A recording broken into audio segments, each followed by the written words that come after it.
nous étions tous en Égypte et toute notre vie s'est formée sur la culture égyptienne du monde.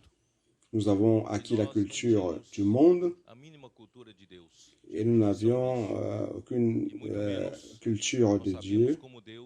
Et encore moins, nous ne savions pas comment Dieu agit dans le leadership. En Égypte, ils ont passé 430 ans. Imaginez ça, cela fait combien de générations en Égypte? Et sans connaître le leadership, il n'y avait aucun leadership parmi le peuple de Dieu. Et en Égypte, ils vivaient comme les Égyptiens, tout comme vous, dans le monde, vivez totalement ce que nous avons appris, c'était la culture du monde. Et maintenant que nous sommes sauvés, sommes amenés dans la maison de Dieu, dans l'église, et nous avançons dans l'œuvre de Dieu. Donc nous devons apprendre la culture de Dieu. Tout ce que nous savons faire encore jusqu'à présent, nous l'avons appris en Égypte. Alors Dieu est en train d'apprendre à son peuple à le connaître et à connaître ses voies. Le peuple d'Israël a prié vers le Seigneur. Au début, ils étaient dans l'opulence et ils ont oublié le Seigneur, car Joseph, sous l'ordre de Pharaon, les a mis sur la terre de Gosée. C'était la meilleure terre, la terre la plus fertile qui se trouvait dans le delta du Nil.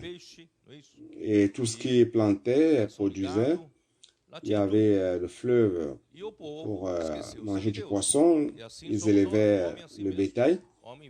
Et le peuple a oublié Dieu. C'est comme ça que nous sommes. L'homme est comme cela. Il vit selon ses propres intérêts. Lorsque tout va bien, il oublie Dieu. Alors Dieu a suscité une situation. Dans le monde, vous bénéficiez du monde, mais vous payez un prix. Et ce prix, c'est l'esclavage, c'est l'oppression. Vous travaillez, et vous mourrez, on vous met dans le cercueil, c'est fini. C'est cela votre vie, car vous avez servi toute votre vie Pharaon. Mais Dieu veut vous sauver de cela, car Dieu veut un peuple qui fasse sa volonté. C'est pour cela que vous êtes ici aujourd'hui. Vous avez été sortis d'Égypte afin de ne plus servir comme tout le monde le fait, courant après l'argent.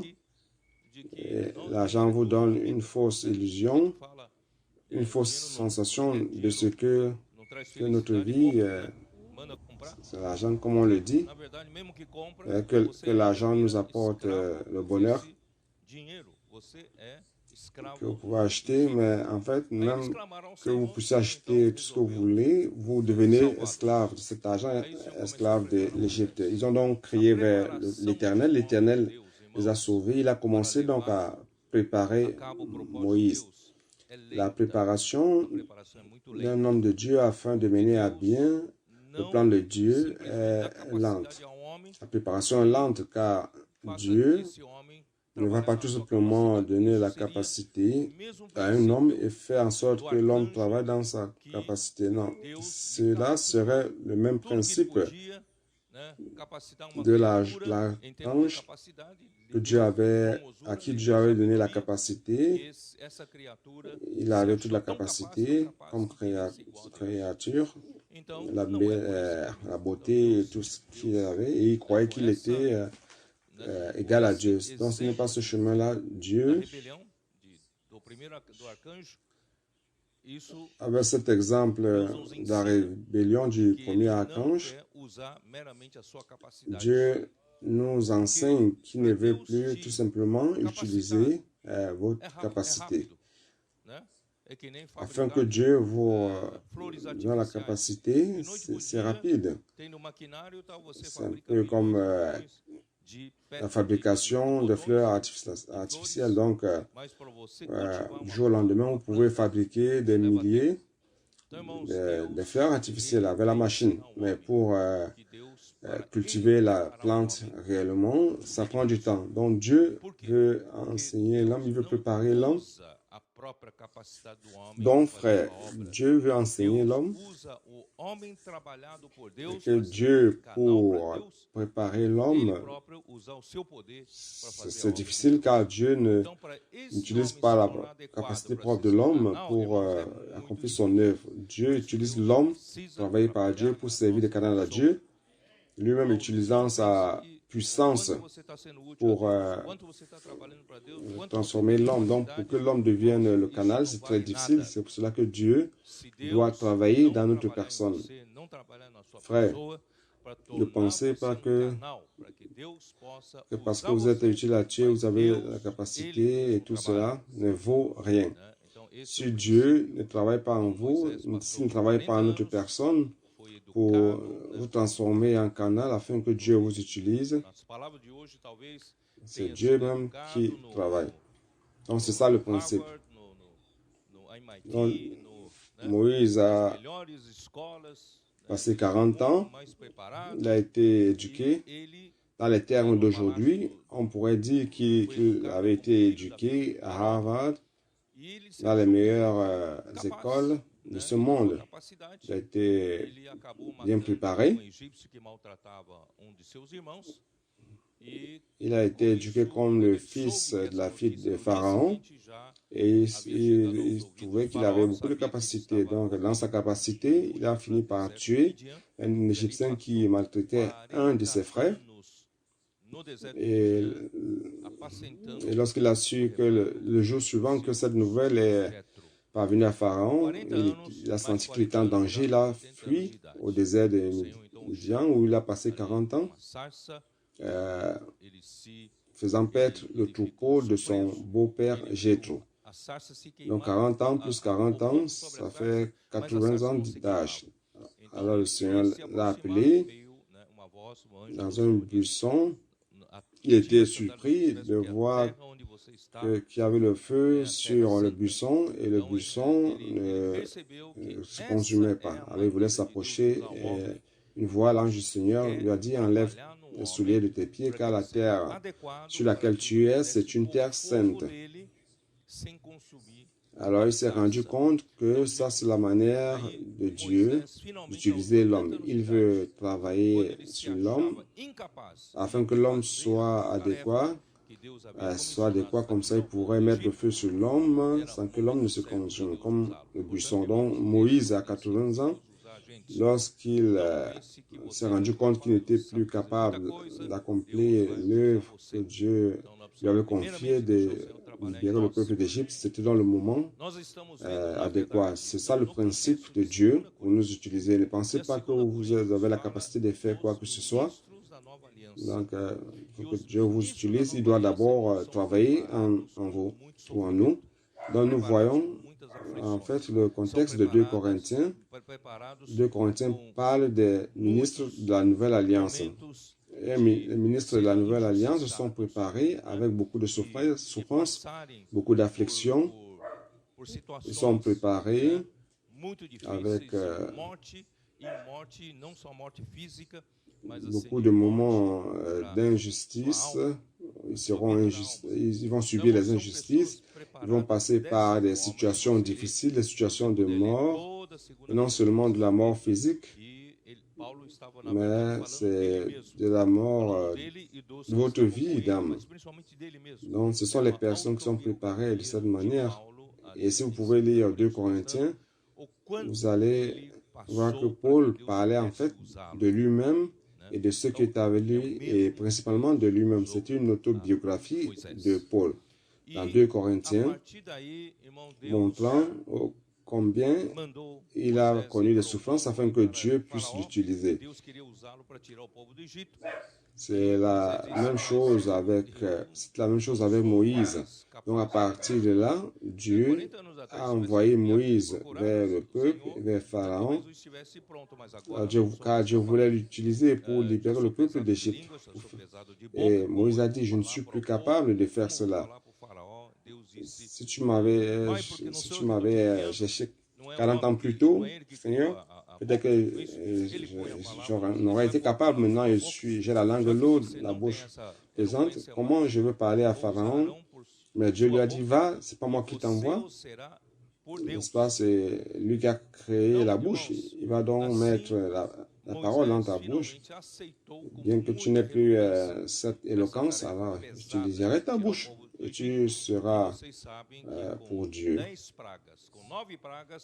Donc, frère, c'est ainsi que Moïse a accepté avec beaucoup de résistance cette tâche lourde de faire sortir le peuple d'Égypte.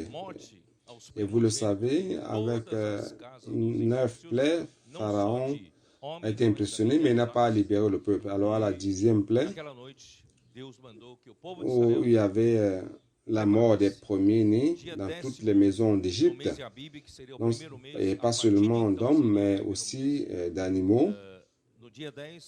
Cette nuit-là, Dieu a demandé au peuple d'Israël de préparer le 10e jour du premier mois, car après ce sera le premier mois, et le 10e jour, ils allaient choisir un agneau qui allait être préparé, qui allait être observé. Cet agneau allait être observé pendant 4 jours, il devait être sans défaut, sans tache. Et le 14e jour du premier mois, cet agneau devait être immolé et le sang devait être aspergé sur les poteaux et le linteau de la porte. Et l'ange exterminateur, en passant par cette maison, et tout ce qui habiterait cette case serait à l'intérieur en train de manger l'agneau. Même que vous soyez le voisin et que vous êtes en train de manger l'agneau là, vous ne pouvez pas rester dans votre propre maison car l'ange exterminateur veut passer, mais vous deviez être dans la maison où il y avait ce signe. Et l'ange exterminateur est passé et aucun premier-né d'Israël n'est mort. C'est ainsi qu'il y a eu des clameurs et des pleurs cette nuit-là. Et Pharaon, impressionné, choqué par cela, a libéré le peuple d'Israël. Et comme le Seigneur a ordonné, le peuple d'Israël a cherché à prendre de son voisin les objets d'argent et d'or. En fait, il préparait le matériau pour la construction du tabernacle dans le désert. Ils ont mangé rapidement l'agneau avec les pains amers et étant déjà prêts pour le départ pour le désert. Ils sont sortis de Ramsès, chapitre 12 d'Exode, verset 37. Somente de homens, sem contar mulheres e crianças. Se você contar mulheres e crianças, nós estimamos em torno de 2 milhões de pessoas. Les enfants d'Israël partirent de Ramsès pour Sukkot au nombre d'environ 600 000 hommes. Je ne sais pas mis sur la carte Sukkot, mais bon. Ils sont partis pour Sukkot, n'est-ce pas? Au nombre de 600 000 hommes de pied sans les enfants. Donc, si vous comptiez les femmes et les enfants, nous avons estimé environ 2000 personnes. Sans parler d'animaux, du bétail, n'est-ce pas? Les chiens, les poulets, qu'est-ce que j'en sais? Une multitude de gens de toute espèce montèrent avec eux. Ils avaient aussi des troupeaux considérables de brebis et de bœufs. Verset 40. Le séjour des enfants d'Israël en Égypte fut de 430 ans. Donc, je me suis basé sur cela pour vous parler. Pendant 430 ans, le peuple d'Israël est resté en Égypte. Okay. Allons-y, verset On va aller au chapitre 13, verset 17. Lorsque Pharaon laissa aller le peuple, Dieu ne le conduisit point par le chemin du pays des Philistins, quoique le plus proche, car Dieu dit, le peuple pourrait se repentir en voyant la guerre et retourner en Égypte.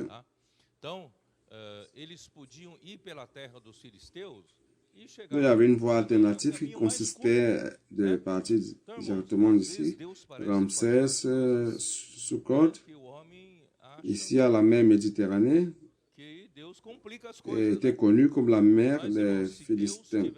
Les Philistins étaient installés sur ces côtes. Donc ils pouvaient passer par la terre des Philistins et arriver à Canaan, ce qui était le chemin le plus court. Donc parfois, Dieu paraît faire des choses et l'homme pense que Dieu est en train de compliquer les choses. N'est-ce pas? Mais frères, si Dieu devait conduire le peuple par le chemin des Philistins et entrer rapidement, le peuple n'aurait pas été prêt pour entrer dans la bonne terre de Canaan. Pourquoi? Car il n'allait pas être prêt pour la guerre. C'est ce que je veux dire, frère.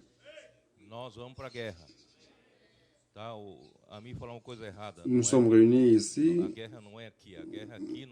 en la présence des 11 disciples, le prêtre étant déjà enlevé. Mais je voudrais aussi vous préparer à la guerre. Nous allons à la guerre.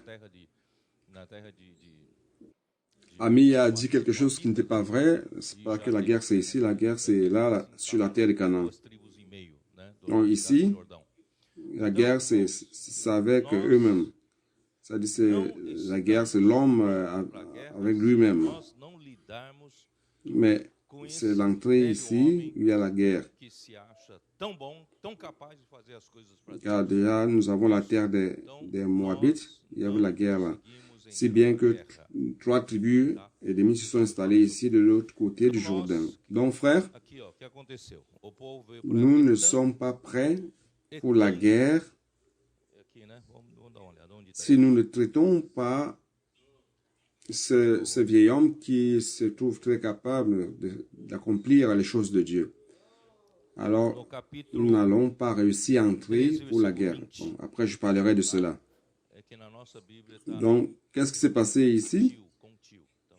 Le peuple, il y a là étant, on va voir. Capítulo 13 ainda, versículo 20. Tendo, pois, partido de Sucote, tá?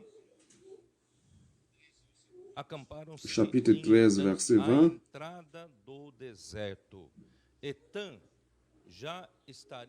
Dans notre Bible, c'est étant avec l'accent til. Dans chapitre 13, verset 20, ils partirent de Sukkot. Ils campèrent à Étam, à l'extrémité du désert. Étam serait déjà à l'entrée du désert. C'est juste ici. Il suffisait d'entrer dans le désert et arriver là. Donc, Dieu est compliqué. Dieu, si vous vous êtes rendu compte que ce n'était pas nécessaire de passer par la mer Rouge. Alors, qu'est-ce que Dieu a fait? Chapitre 14, je ne vais pas encore lire le verset 21-22. L'Éternel parla à Moïse et dit, ok, allons lire les versets 21 et 22. L'Éternel allait devant eux le jour dans une colonne de nuée pour les guider dans leur chemin et la nuit dans une colonne de feu pour les éclairer afin qu'ils marchassent jour et nuit.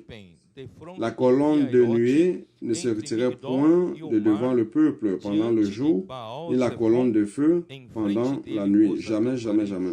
Donc Dieu était toujours avec ce peuple. Chapitre 14, versets 1 et 2. L'Éternel parla à Moïse et dit, parle aux enfants d'Israël qu'ils se détournent et qu'ils campent devant Pi-Hahiroth, entre Migdol et la mer vis-à-vis de Baal-Tzephon, c'est en face de ce lieu que vous camperez près de la mer. Donc, ici, il n'y avait aucun problème avec la mer pour entrer dans le désert. Dieu leur a demandé de descendre e de rester à Pi-Hahiroth. Mas não, Deus tem a sua vontade. Deus sabe o que faz. Portanto, irmãos, pratiquement, ils étaient retranchés. Derrière eux, il y avait l'Égypte et devant la mer Rouge. Ce n'était pas la folie. Parfois, Dieu fait des choses qui paraissent folie à nos yeux. Mais non, Dieu a sa volonté. Dieu sait ce qu'il fait. Donc, frère, la parole de Dieu, avec la parole de Dieu, soyez simple avec elle et obéissez. Le Seigneur sait ce qu'il fait. Il est Dieu. Alors, qu'est-ce qui s'est passé? Lorsque ce peuple est descendu, ils sont restés à Hahiroth, ils étaient coincés, la mer devant et derrière l'Égypte. Eles estão sem saída, né? Não estão sem saída. Eu acho que eles estão perdidos, né? Que le cœur de Pharaon a été stimulé pour les suivre. Donc, s'ils étaient entrés directement dans le désert, Pharaon n'allait pas s'ennuyer pour les courir après. Mais lorsqu'ils sont passés par la mer Rouge, Pharaon a dit, ah, ils sont en train de m'appeler, ils veulent que je vienne. Ils sont sans voie, sans voie de sortie, ils sont perdus, ils sont désorientés. Alors, je vais les prendre. C'est ce qui est écrit ici, n'est-ce pas? Verset 3. Pharaon dira des enfants d'Israël. C'est cela, n'est-ce pas? Pharaon dira des enfants d'Israël, ils sont égarés dans le pays, le désert les enferme. J'endurcirai le cœur de Pharaon et les poursuivra, etc., etc. Frère, s'il n'y avait pas eu ce retour, Pharaon ne les aurait pas suivis. Si Pharaon ne les aurait pas suivis, donc ce qui représente le monde n'aurait pas péri dans le baptême. Donc Dieu devait accomplir cela, frère. Ésaïe 55, j'aime lire ce verset. Allons dans Ésaïe 55. Ó Senhor Jésus. Deixe o perverso o seu caminho, o iníquo os seus pensamentos. Converta-se ao Senhor, que se compadecerá dele, e volte-se para nosso Deus, porque é rico em perdoar. Porque verset 9. Meus pensamentos não são os vossos. Non, je vais lire à partir du verset 6. Cherchez l'Éternel pendant qu'il se trouve, invoquez-le tandis qu'il est prêt. Que le méchant abandonne sa voie et l'homme d'iniquité ses pensées, qu'il retourne à l'Éternel et qui aura pitié de lui, à notre Dieu, qui ne se lasse pas de pardonner. Car mes pensées ne sont pas vos pensées, et vos voies ne sont, où suis-je? Et vos voies ne sont pas mes voies. Nos voix sont différentes. Nos voix et les voix de l'Éternel sont différentes. Autant les cieux sont élevés au-dessus de la terre, autant mes voix sont élevées au-dessus de vos voix et mes pensées au-dessus de vos pensées. Amen. Comme la pluie et la neige descendent des cieux et n'y retournent sans avoir arrosé, fécondé la terre et faire germer les plantes, sans avoir donné de la semence au semeur et du pain à celui qui mange. Ainsi en est-il de ma parole qui sort de ma bouche, elle ne retourne point à moi sans effet, sans avoir exécuté ma volonté et accompli mes desseins. Donc, frères, ne soyez pas une embûche à la parole du Seigneur. Lorsque le Seigneur dit quelque chose, soyez simple et pratiquez. Soyez simple et obéissez. Car ces voix ne sont pas vos voix. Et les pensées de Dieu ne sont pas nos pensées. D'accord? Donc, retournons à Exode. Versículo 10.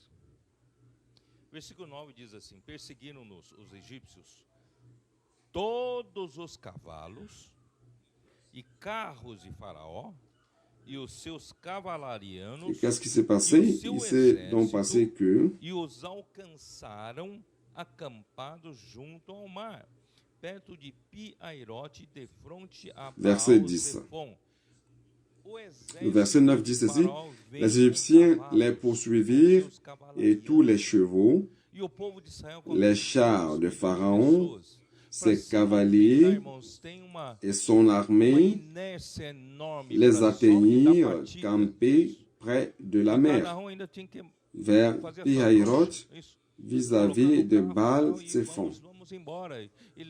L'armée de Pharaon est venue avec les chevaux et ses cavaliers, et le peuple d'Israël avait ces 2 millions de personnes pour se déplacer, frère. Il y a une inertie énorme, juste pour commencer à avancer. Et chacun devrait faire ses valises, ses bagages, les mettre sur le chariot et partir. Il y a les enfants, les animaux, les chèvres, les petits. Donc, imaginez, frère, ce n'est pas facile. Imaginez, frère, il n'y a pas match pour les chevaux et les cavaliers d'Égypte. C'est vrai ou faux? Donc, frère, si Dieu ne nous protège pas, ça ne sert à rien de vouloir vous protéger vous-même. Cela ne sert à rien de vouloir vous protéger vous-même.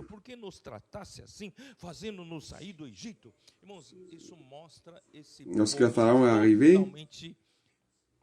il approcha, les enfants d'Israël levèrent les yeux, et voici, les Égyptiens étaient en marche derrière eux. Et les enfants d'Israël eurent une grande frayeur et crièrent à l'Éternel. Ici, crier à l'Éternel, ce n'était pas un cri de foi. Ils dirent à Moïse: n'y avait-il pas de sépulcres en Égypte sans qu'il fût besoin de nous mener mourir au désert? Que nous as-tu fait en nous faisant sortir d'Égypte? Frère, cela montre ce peuple totalement cru, totalement pas préparé du tout à la guerre. Car ils étaient encore là avec la culture des Égyptiens. Ils n'avaient pas la culture de Dieu, ils ne connaissaient pas Dieu, ils ne se confiaient pas en Dieu. C'est comme cela que nous sommes, frères. Peu à peu, le Seigneur nous transforme. C'est pour cela qu'il ne faut pas penser en disant: ah, on va prendre la terre de Canaan, on va conquérir Canaan. Ce n'est pas comme cela. Dieu doit d'abord travailler en vous avant de vaincre l'ennemi externe. Dieu doit d'abord défaire ton ennemi qui est à l'intérieur de toi. N'est-ce pas là ce que nous te disions en Égypte? Laisse-nous servir les Égyptiens. N'est-ce pas? Non, c'est meilleur cela, servir les Égyptiens, servir le monde. Personne ne dit rien. Bon, on va donc terminer la réunion. On va dans le monde, on va servir le monde. Et alors? Laisse-nous servir les Égyptiens, car, au lieu de mourir en désert, car nous aimions mieux servir les Égyptiens que de mourir au désert. Moïse répondit au peuple: ne craignez rien, restez en place et regardez la délivrance que l'Éternel va vous accorder en ce jour. Car les Égyptiens que vous voyez aujourd'hui, vous ne les verrez plus jamais. Regardons la différence entre la préparation de Moïse et le peuple. Moïse a été préparé, mais le peuple non. Regardez la distance qu'il y avait entre le peuple et Moïse. Cela montre combien nous devons être travaillés par le Seigneur. Nous ne pouvons pas servir Dieu avec nos yeux naturels. L'Éternel combattra pour vous et vous garderez silence. Le verset 15. L'Éternel dit à Moïse: pourquoi ces cris? Parle aux enfants d'Israël et qu'ils marchent. Arrêtez de vous plaindre. Arrêtez de murmurer. Arrêtez de crier, de vous plaindre tout le temps.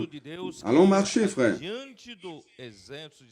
Vive le peuple qui marche. Dieu veut un peuple qui marche. Toi, lève ta verge, étends ta main sur la mer et fends-la, et les enfants d'Israël entreront au milieu de la mer à sec. À sec. cavalo. Não dá tempo. Mas, irmão, Deus tinha que fazer outra coisa. Não só abrir o mar vermelho. Je parlais 17-18, juste pour gagner du temps. 19, l'ange de Dieu qui allait devant le camp d'Israël. Pourquoi, frère?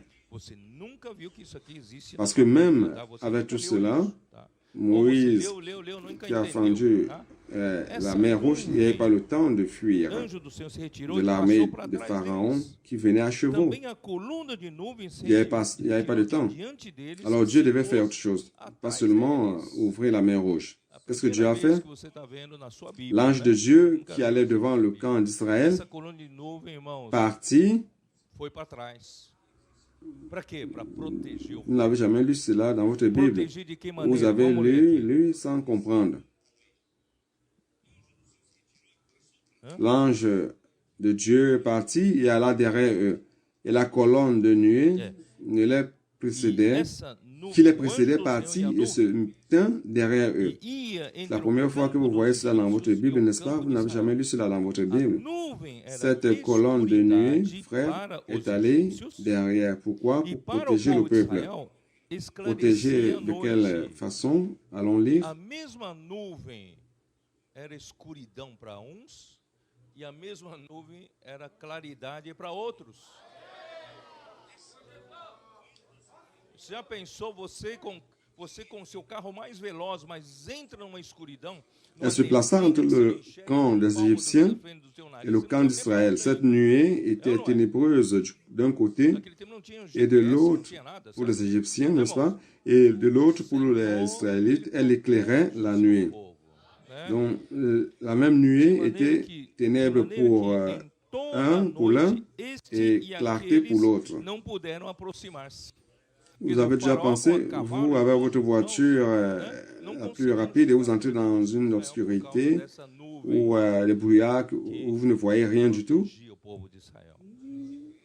Non, à cette époque-là, il n'y avait pas de GPS, rien de tout cela. Donc, le Seigneur protège son peuple.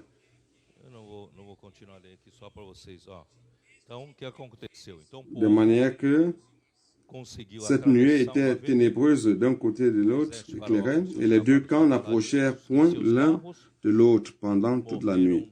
Donc l'armée d'Égypte avec ses cavaliers ne pouvait pas s'approcher du peuple d'Israël, car la nuée protégeait le peuple. Donc, Seigneur Jésus, bon, je ne vais pas continuer à lire ici. Donc, qu'est-ce qui s'est passé? Le peuple a réussi à traverser la mer Rouge et l'armée d'Égypte, avec ses chevaux, ses cavaliers et ses chars, ont tous péri dans la mer Rouge. C'est ça la réalité de notre baptême. Donc, finalement, frères, nous sommes totalement libres du monde. Nous n'avons plus rien à voir avec le monde. Nous sommes morts pour le monde et le monde est mort pour nous. Pour nous, le monde est mort. Ils ont commencé à avancer. Ici, je ne vais pas continuer à lire car c'est très grand ici. Donc, après la mer, le premier lieu, c'était Mara. Le peuple mourait de soif. Il n'y avait pas d'eau sur le chemin. Il n'y avait pas les stations Graal et les poulets rôtis là, à São Paulo, n'est-ce pas?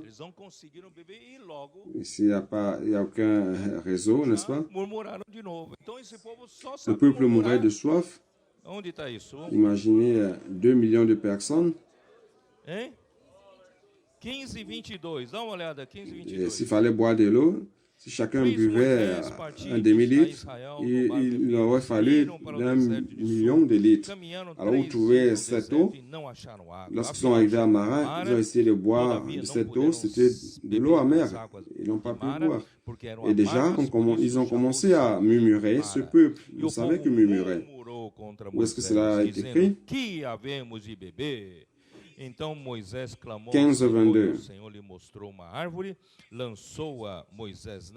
Moïse fit partir Israël de la mer Rouge. Ils partirent, ils prirent la direction du désert de Shur. Et après 3 journées de marche dans le désert, ils ne trouvèrent point d'eau. Ils arrivaient à Mara et ils ne purent boire de l'eau de Mara parce qu'elle était amère. C'est pourquoi ce fut appelé amer. Le peuple murmura contre Moïse et disant, que boirons-nous? Moïse cria à l'Éternel. L'Éternel lui montra un bois qu'il jeta dans l'eau et l'eau devint douce. Et ce fut là que l'Éternel donna au peuple des lois et les ordonnances. Et ce fut là qu'il le mit à l'épreuve. Frères, l'Éternel, Dieu nous met des épreuves chaque jour, les épreuves pour nous approuver. Ben, il met si notre attitude qui est testée, si c'est une attitude de murmure et de revendication, nous n'allons jamais être approuvés. Ici, il dit, si tu écoutes attentivement la voix de l'Éternel ton Dieu, si tu fais ce qui est droit à ses yeux, si tu prêtes l'oreille à ses commandements, et si tu observes ses lois, je ne te frapperai d'aucune des maladies dont j'ai frappé les Égyptiens, car je suis l'Éternel qui te guérit. Ils arrivèrent à Élim, où il y avait 12 sources d'eau et 70 palmiers. Ils campèrent là, près de l'eau. Donc Dieu leur a donné un rafraîchissement. Ils sont arrivés là, il y avait 12 sources, 70 palmiers, donc chacun pouvait se reposer sous l'ombre, beaucoup d'eau. Donc, de temps en temps, le Seigneur nous donne ce moment de repos, c'est pour nous montrer qu'il est capable de cela. N'est-ce pas? Alors, ils sont partis d'Élim, chapitre 16. Toute l'assemblée des enfants d'Israël partit d'Élim, et ils arrivèrent au désert de Sin, qui est entre Élim et Sinaï. Le 15e jour du second mois après le sortir du pays d'Égypte. Donc, 15e du second mois, ça veut dire jour 15 du deuxième mois. Ils sont sortis 14e jour du premier mois, ça fait 30 jours. Et toute l'assemblée des enfants d'Israël murmura dans le désert contre Moïse et Aaron. Encore une fois de plus, les enfants d'Israël leur dirent, que ne sommes-nous morts par la main de l'Éternel dans le pays d'Égypte, quand nous étions assis près des pots de viande. Donc à ce moment, ils se rappellent que des pots de viande, n'est-ce pas? Ils se rappellent plus de l'oppression, de l'esclavage, des travaux forcés. Ils ont oublié tout cela. Des pots de viande, quand nous mangions du pain à satiété, car vous nous avez menés dans ce désert pour faire mourir de faim toute cette multitude. Vous vous rendez compte, vous vous rendez compte de combien nous amenons encore la culture du monde des Égyptiens avec nous. Nous ne connaissons pas, comme il se doit, notre Seigneur. Nous ne connaissons pas ses voies. Cela est très important. Frère, c'est pour cela qu'il était nécessaire de passer 40 ans dans le désert. Donc, frère, je lis tout cela rapidement. Quelle heure est-il? Je vois. 11h30. Donc, ça va. Je lis tout cela rapidement pour vous convaincre de ce que ce peuple avait besoin de passer par le désert. Ils ne pouvaient pas entrer directement par le chemin de la terre des Philistins et entrer rapidement à Canaan, car ce peuple n'était pas prêt. Ce peuple n'avait pas la connaissance adéquate de Dieu et ne se confiait pas en Dieu, mais se confiait en leur propre force naturelle. Et l'œuvre de Dieu ne s'accomplit pas par notre force naturelle. Amen, frère. J'aimerais aussi vous impacter avec cela.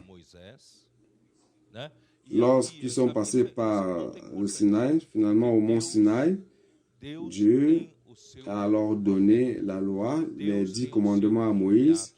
Il a appelé Moïse et beaucoup de choses se sont passées. Je voudrais juste résumer. Dieu a parlé avec Moïse dans la présence du peuple afin de montrer que Dieu avait choisi Moïse. Et ce point est très important, car Dieu a ses prophètes, Dieu a ses envoyés, Dieu a quelqu'un qui l'a commissionné pour parler au peuple. Donc Dieu devait donner l'autorité à cette personne qui était Moïse. Donc devant le peuple, Dieu a voulu parler à Moïse en présence du peuple afin que le peuple comprenne que Dieu parlait avec Moïse. Alors parler de quelle manière? Lorsque Dieu parlait, c'était le feu sur la montagne, les éclairs, le tonnerre, les trompettes, n'est-ce pas? Donc le peuple a eu peur. Et attends. Si nous écoutons tout le temps, lorsque Dieu parle à Moïse, nous allons voir ces éclairs, ces trompettes, ces tonnerres. Non, épargne-nous de cela, Éternel, épargne-nous de cela. Moïse, que Dieu parle avec toi, et tu nous parles après tout ce que Dieu parlera, nous allons le faire. N'est-ce pas? C'est cela? À partir de là, donc, Dieu parlait seulement avec Moïse. Dieu voulait parler aussi en leur présence, mais ils ont rejeté. Alors Moïse montait sur la montagne, il a passé 40 jours. Après les 40 jours, le peuple qui attendait en bas était déjà impatient. Le peuple est allé chercher Aaron et a dit, ce Moïse qui nous a sortis d'Égypte, nous ne savons pas ce qui s'est passé, ce qui est arrivé de lui. Il est allé à la montagne, il a disparu. Alors nous voulons quelqu'un qui nous conduise. Et Aaron a donc vu en cela une opportunité de devenir leader. Frère, vous voyez cette ambition au leadership? Donc, chacun de vous, d'une manière ou d'une autre, vous êtes dans le leadership. Mais faites attention à cela. Lorsque votre opportunité de prendre le leadership, comme ça arrivait à Aaron, donc faites attention. Alors, prenez toutes les boucles d'oreilles, les bijoux d'or que vous avez. Et il a fondu cela. Et selon lui, c'est devenu un veau d'or. Alors, le peuple a dit, ceci représente les dieux qui nous ont sortis d'Égypte. Pourquoi? Parce que les peuples avec lesquels ils vivaient en Égypte, c'était un peuple polythéiste. Comme la Grèce aussi. Nous sommes allés en Grèce. Et puis, les Grecs, les Romains aussi avaient ces idées des dieux qui sont des gens mi-dieu, mi-homme. Ces dieux ne sont pas parfaits. Aucun de ces dieux est le Dieu créateur de l'univers et qui maintient tout vivant et fonctionnant. Non, ils n'ont pas ces fonctions-là. Ce peuple était polythéiste. Alors, ils voulaient créer quelque chose selon la forme du monde. Nous n'avons pas de Dieu, nous n'avons qu'un seul Dieu, le seul Dieu unique et créateur de l'univers. C'est lui qui maintient tout vivant et il maintient la respiration. Paul l'a dit aux Athéniens, c'est lui qui nous donne la respiration et nous maintient vivants. Donc, ce n'est pas un Dieu qui commet des erreurs. Ils ont leur Dieu qui commet des péchés, des adultères. Ce ne sont pas les dieux véritables, mais il y a un seul Dieu, nous connaissons un seul Dieu. Alors Dieu a dit, descends de la montagne car le peuple s'est déjà corrompu. Alors Moïse s'est enflammé de colère lorsqu'il a écouté ces bruits de fête et tout cela. Il a brisé les tables de la loi. Et lorsqu'il est descendu, qu'il a vu cette situation, Dieu a dit, je vais exterminer ce peuple. Je sais, avec ce peuple, j'ai perdu la patience. Personne ne nous supporte, n'est-ce pas? C'est juste pas la miséricorde du Seigneur que nous sommes encore vivants jusqu'à aujourd'hui. Alors Moïse intercéda pour le peuple.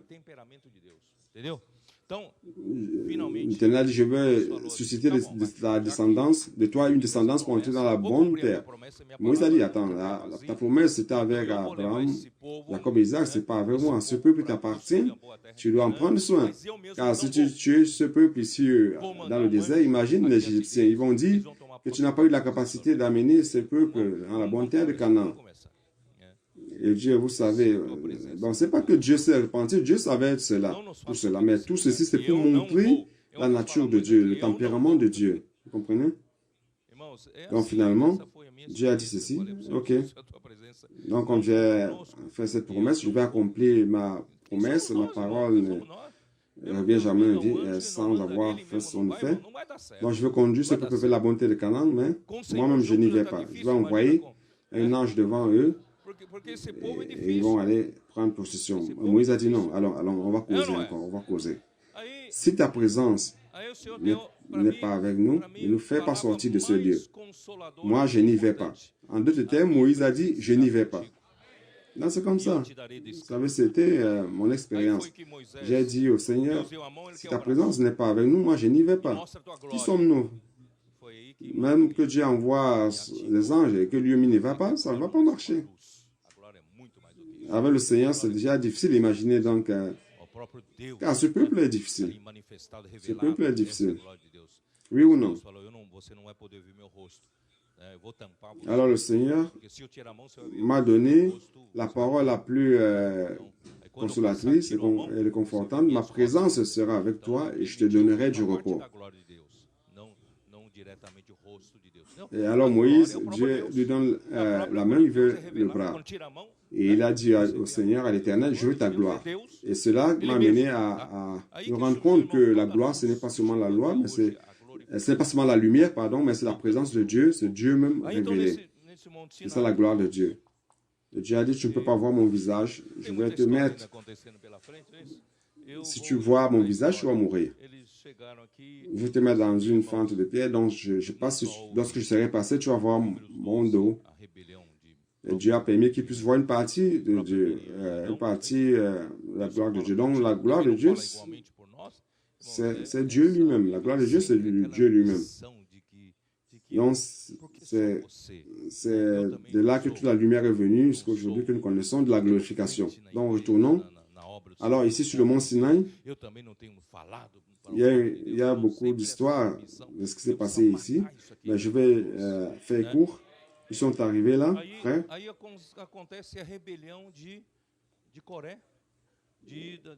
Au nombre 12, on voit la rébellion de Marie et d'Aaron. Dieu parle seulement par toi, il ne parle pas aussi par nous. Vous voyez, ça c'est l'ambition de ceux qui disent, ah, pourquoi seulement toi? Est-ce que moi aussi, je ne suis pas éloquent dans l'œuvre du Seigneur, devant le peuple de Dieu?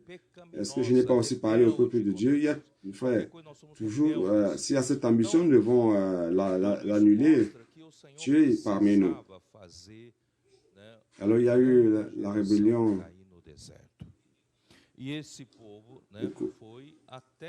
Vous voyez, rébellion après rébellion, à cause de notre nature déchue, notre nature rebelle que nous avons hérité du diable.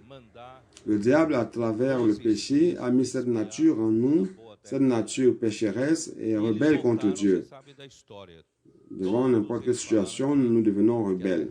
Tout cela montre que le Seigneur devait faire tomber l'ancienne, la vieille génération dans le désert. Ce peuple est allé jusqu'à Kadesh-Barnea, se trouve ici, et à ce moment-là,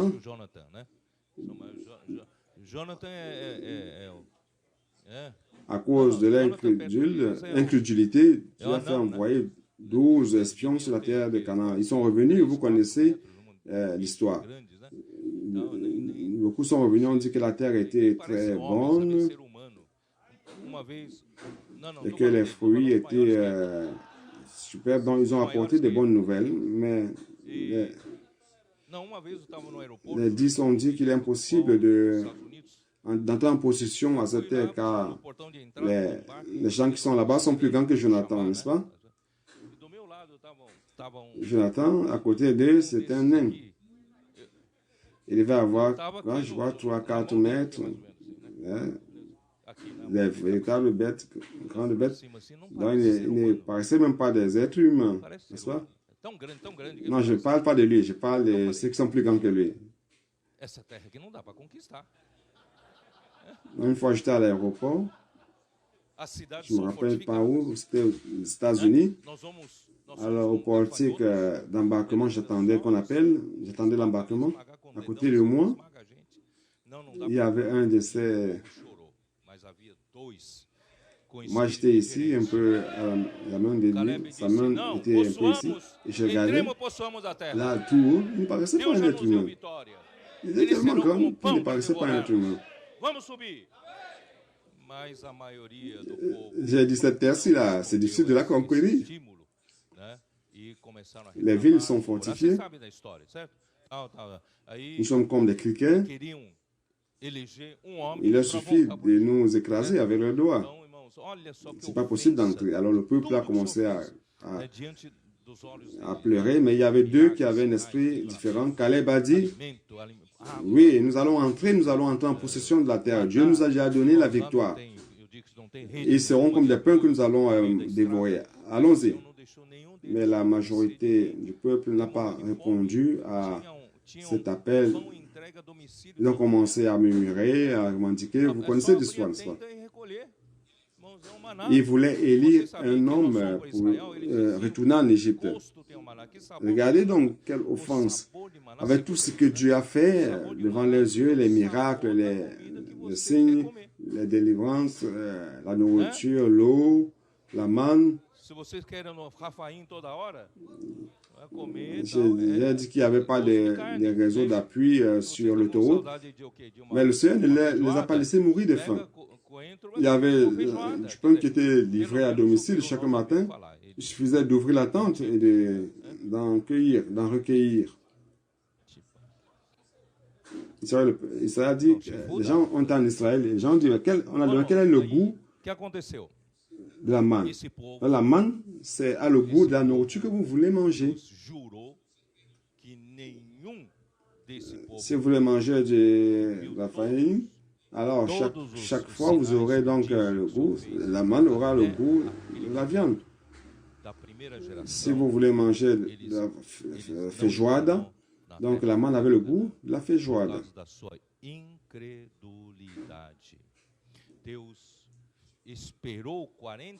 Ou c'est le chifou. Bon, d'accord.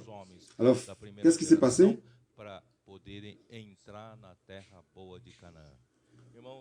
Dieu a juré qu'aucun de ce peuple qui a vu tous les signes et prodiges que l'Éternel a fait jusqu'à ce moment-là, cette première génération n'entrerait pas dans la terre de Canaan à cause de leur incrédulité. Dieu a attendu 40 ans pour faire mourir jusqu'au dernier homme de l'ancienne génération.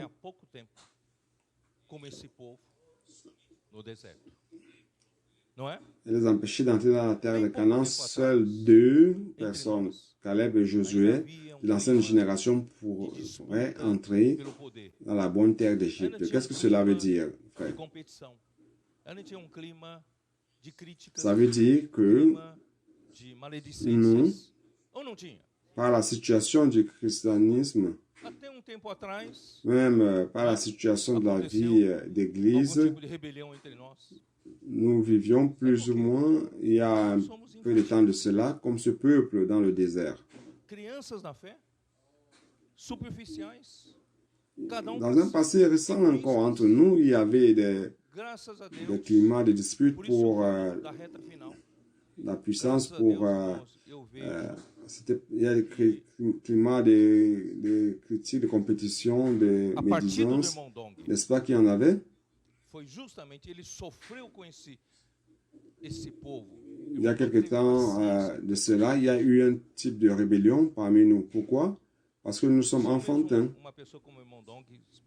Des enfants dans la foi, superficiels, chacun pour soi, égoïste.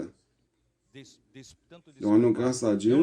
C'est pour ça que je parle de la dernière ligne droite. Donnons grâce à Dieu, frère. Quand je vois que le départ du frère, donc, le frère donc a souffert avec ce peuple. Il a eu la patience de préparer. Il y a que quelqu'un comme le frère donc qui pourrait être utilisé pour vivre parmi nous avec tant d'infantilité qu'il y en avait et le fait de ne pas être préparé. Donc, nous rendons grâce à Dieu qu'elle a établi un fondement ferme. Avec son départ, le Seigneur aurait dû penser maintenant, c'est le moment d'avancer. Déjà qu'un bon travail a été fait, le frère donc a beaucoup parlé sur invoquer le nom du Seigneur, renoncer à la vie d'âme. Donc maintenant, assez, les 40 ans se sont écoulés. Renoncer à la vie de l'âme. Et maintenant, frère, allons nous unir pour entrer dans la bonne terre de Canaan. Ou est-ce que vous êtes content de tourner encore un an en rond et arriver au même point? Encore un an et au même point. Nous sommes allés au Chili il y a 2 ans de cela. Les frères de Chili ont dit que le frère donc les visitait pendant 39 ans. Et je leur ai dit 39 ans, il reste un an pour compléter 40 ans. Et vous n'avez pas bougé du tout. Non, à 40 ans, ce sera déjà la terre, le moment d'avancer, entrer dans la bonne terre de Canaan. Grâce au Seigneur, je crois que tout ce qui se passe parmi nous, la parole prophétique, il y a beaucoup de personnes qui croient davantage à la parole prophétique de ce qu'elle elle-même accomplit l'œuvre. Car réellement, le Seigneur est en train de montrer cela, prouvant que lorsque nous pratiquons la parole qu'il nous donne, le Seigneur coopère avec nous et il confirme par les signes, par les miracles qui nous suivent. Est-ce que je peux prier pour vous? Les choses sont en train d'être confirmées par l'Esprit. Des miracles sont en train de se passer. J'ai peur qu'un jour, ces miracles deviennent des choses communes parmi nous parce que nous les écoutons chaque jour. Ah, il y a un qui a évité, à qui on a évité le suicide. Ah, encore un. Le Seigneur est en train de faire de grandes choses parmi nous. La parole écrite est en train d'arriver entre les mains de tant de personnes à travers le colportage dynamique, à travers les frères des églises. L'éditeur Havre David a imprimé et va distribuer. Je pense qu'il manque peu pour que le stock soit épuisé. 1 380 livres. Não comprem, não é? Irmãos, nós saímos daquela situação. Graças ao Senhor, estamos em outra situação. Agora tem entusiasmo entre nós, a excelência nos serviços e há encontro. Nous sommes tous contents. Les églises sont contentes. Elles sont sorties de leur empathie. Elles sont sorties de cette vie d'église où les réunions sont sans passion, sans enthousiasme, où les gens viennent en retard. Les services fonctionnaient seulement sur la base des programmes. Et même parfois on est programmé et on ne participe pas. Merci au Seigneur parce que nous sommes sortis de cette situation et nous sommes dans une autre situation maintenant. Il y a l'enthousiasme parmi nous, l'excellence dans le service et l'inclusion de plusieurs frères. Plusieurs frères ont trouvé l'espace pour servir dans l'église. Nous sommes en train de nous comporter comme des membres du corps de Christ. Nous ne sommes plus là pour faire tomber les autres et non croiser les doigts pour que les autres tombent. Non, nous nous rendons compte que nous supportons les uns les autres en amour. Nous devons prier les uns pour les autres, afin que lorsqu'un membre va bien, le corps va bien. Si un membre va bien, si le corps va bien, je vais bien. Il n'existe aucun membre de mon corps. Se vê problema no pâncreas, é sério. Fígado. Coração. Il n'y a pas un membre de mon corps qui travaille seul pour soi-même et qui se soutient soi-même. Est-ce qu'il y a quelque chose comme cela? Non. Moi, je ne connais pas un membre qui se dit « Je suis autosuffisant, je n'ai pas besoin de personne ». Ça n'existe pas. L'estomac travaille pour qui? Pour tous les membres. Le pancréas. Vous ne savez même pas que ça existe, le pancréas. Vous ne vous rendez pas compte que ça existe, mais c'est quelque chose qui est vital dans votre vie. S'il y a un problème, c'est quelque chose de sérieux. Le foie, le cœur, vous savez, qui est plus perceptible. Et vous prenez soin des battements. La gorge. Oui, c'est clair. Les cordes vocales, les yeux, la vue. Donc tout cela, frère, est alimenté par tous. D'où vient l'énergie, la force? Ce n'est pas la nourriture que vous mangez. Mais la nourriture ne vous donne pas directement l'énergie. Elle doit être digérée, processée par l'estomac, l'appareil digestif, et absorbée par l'intestin, n'est-ce pas? Ça va dans le courant sanguin, par la circulation. Ces nutriments et l'air que vous respirez à travers les poumons qui changent, qui fait des échanges entre le sang. Donc, voilà, les nutriments sont amenés par de l'appareil digestif et puis l'air par les poumons et tous vont alimenter tous les organes et les membres de votre corps. Donc, personne n'est indépendant dans le corps du Christ. Nous dépendons les uns des autres. Nous avons besoin de tous les frères. Donc, frères, à partir de ce moment, nous commençons à nous rendre compte de cela et nous arrêtons de nous disputer les uns avec les autres et de désirer le pire pour les autres. Mais nous prions, nous supportons les uns les autres, n'est-ce pas? Nous sommes arrivés un tout petit peu plus au niveau de la vision du corps de Christ. Nous sommes les membres du corps de Christ.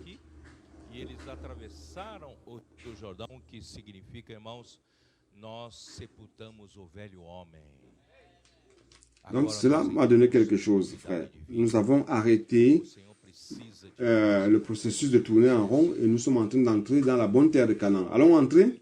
Allons entrer. Donc finalement, c'est ici, ils ont conquis le bord oriental du Jourdain et 3 tribus et demi ont dû rester ici et ils ont traversé le Jourdain qui montre que nous avons enterré le vieil homme et nous entrons en nouveauté de vie. Le Seigneur a besoin de nous comme son armée, comme un seul homme. Nous avons besoin de cette unité guidée par le leadership de Dieu, par la parole de Dieu. Frère, vous savez pourquoi? La véritable guerre commence lorsque nous traversons le fleuve Jourdain. Ici, ce n'est pas encore la guerre. Ici, c'est la guerre contre nous-mêmes. La véritable guerre pour la conquête du royaume, c'est après la traversée du Jourdain. Allons-y. Alors, comment allons-nous gagner cette première guerre? Quelle est la première ville après le Jourdain? Jéricho. Comment allons-nous gagner cette guerre de Jéricho? La parole de Dieu. Par la parole de Dieu. Qu'est-ce que Dieu a dit? Allons-y, allons tourner autour de la ville. Autour de la ville de Jéricho, une fois par jour.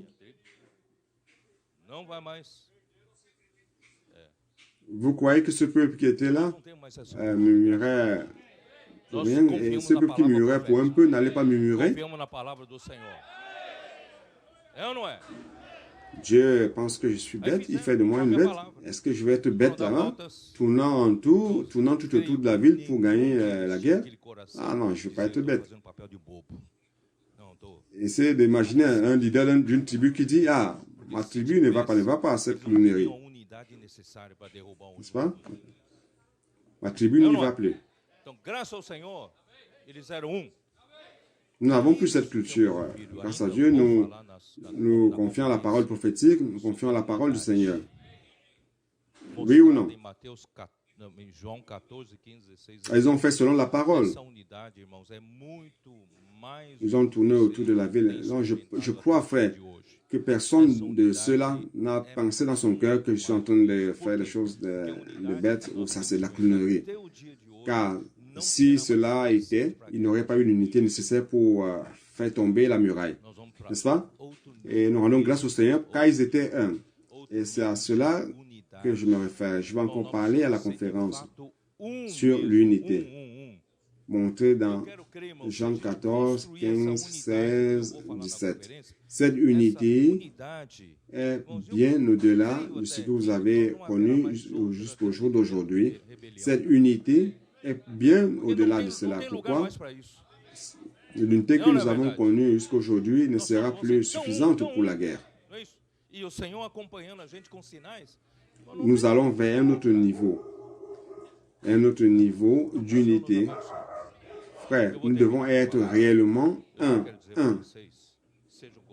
Je voudrais croire, frère, que si nous construisons cette unité dont je veux parler à la conférence, cette unité, frère, je crois qu'entre nous, il n'y aura plus jamais une grande rébellion. Car il n'y aura plus de lieu pour cela. N'est-ce pas, c'est vrai? Nous allons être tellement un. Et le Seigneur nous accompagnant par les miracles, nous ne pourrons pas dire le contraire. Donc que le Seigneur nous bénisse. Je vais terminer mon message ici. Je voulais vous dire que vous soyez colporteur, frère responsable, ouvrier ou coopérateur. Nous devons tous être un.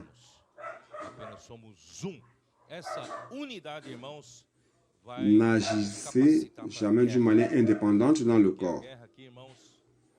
Si Dieu ne met pas sa main, c'est en vain que nous faisons les choses. Mais ouvrant la mer rouge, si Dieu n'avait pas mis la nuée derrière, ou la colonne de feu derrière, personne n'allait réussir à fuir des chars de Pharaon. Donc, frère, ne pensez pas que nous sommes capables d'accomplir une œuvre à Dieu. Nous obéissons tout simplement. Nous sommes tout simplement un. Et dans cette unité, nous avons la capacité pour la guerre. Car la guerre ici va exiger de notre unité. Et ne comptez pas sur le monde. Le monde nous haït. Car le monde a haï notre Seigneur Jésus-Christ. N'est-ce pas? Nous n'allons recevoir aucune faveur du monde. Je ne sais pas si vous le savez. Rivelli nous a dit, il a dit, n'est-ce pas? Vous organisez une réunion à la maison, une réunion de prière avec les frères, vous chantez fort. Les voisins vont se plaindre. Mais si vous faites une fête, vous mettez la musique élevée, avoir un son élevé, personne ne s'en plaint. Par exemple, à São Paulo, il y a des grandes fêtes populaires à Rio de Janeiro, au nord-est, au forró. Dans le monde, c'est du monde. Nous ne sommes pas du monde. Donc, frère, mais nous ne devons pas discuter avec le monde. Ça ne sert à rien.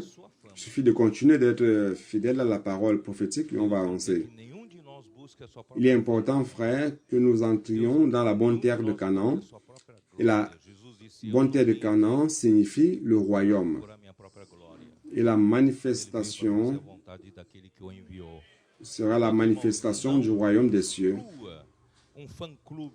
C'est-à-dire que ça sera la récompense pour ceux qui aujourd'hui sont disposés à payer le prix.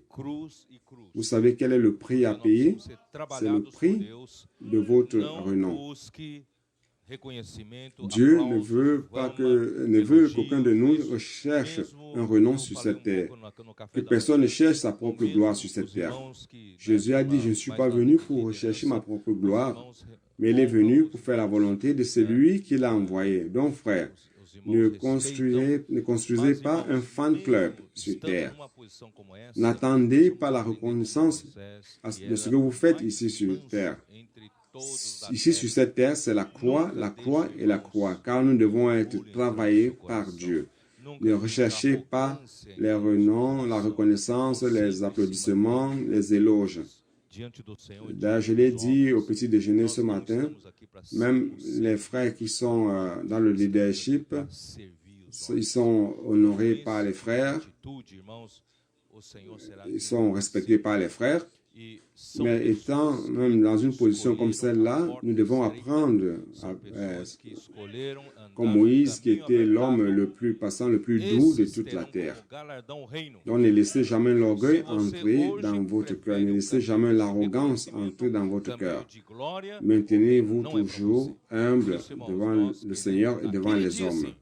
Nous ne sommes pas ici pour être servis par les hommes, nous sommes ici pour servir les hommes. Donc, frère, avec ce genre d'attitude, le Seigneur sera élevé. Ce sont les personnes qui ont choisi la porte étroite, qui ont choisi de marcher sur le chemin resserré, et ils auront comme récompense le royaume. Si aujourd'hui, vous préférez le chemin de la reconnaissance, le chemin de la gloire, alors le royaume n'est pas pour vous. C'est pour cela, frère, que ce jour-là, nous voulons... Aujourd'hui, ce jour, nous n'exigeons rien pour nous. Nous voulons juste faire la volonté du Seigneur. Mais à la manifestation du royaume du Seigneur, je vais exiger ma récompense. Je vais dire, Seigneur, durant toute ma vie sur la terre, je n'ai rien exigé, mais maintenant,